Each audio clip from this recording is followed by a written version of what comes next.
petite éclaircie dans un ciel sombre, une embellie dans un contexte de pandémie. L'Organisation mondiale de la santé a annoncé ce 24 août la fin de la polio en Afrique. Le continent qui est ainsi débarrassé d'une maladie virale pour laquelle pourtant 2 vaccins datant des années 50 existent. Elle a rendu infirmes des millions d'enfants, dont un président des États-Unis, Roosevelt. Corona, polio, une maladie en chasse une autre. C'est une chronique signée Oumar Diaw.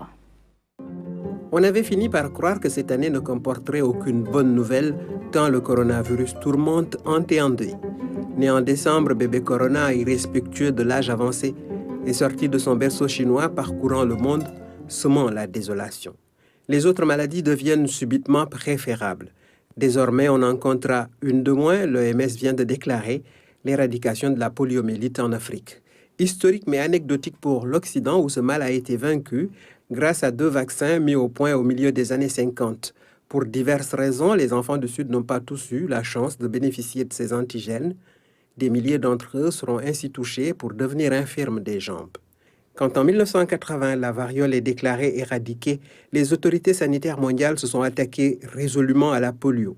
Le dernier cas notifié sur le continent remonte à 2016 au Nigeria, un pays où, souvent, les campagnes ont été entravées par des rumeurs, des troubles sociopolitiques ou des refus fondés sur des croyances d'un autre temps.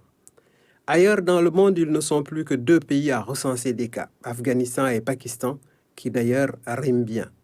La vie est pleine de paradoxes. Que la polio déserte l'Afrique l'année du corona entretient l'espoir d'en finir, mais doit surtout faire réfléchir. Les gens avertis savent que des souches vaccinales du poliovirus sauvage peuvent faire repartir la maladie. Le débat sur l'abandon du vaccin oral trouve du sens dans cette probabilité pas nulle.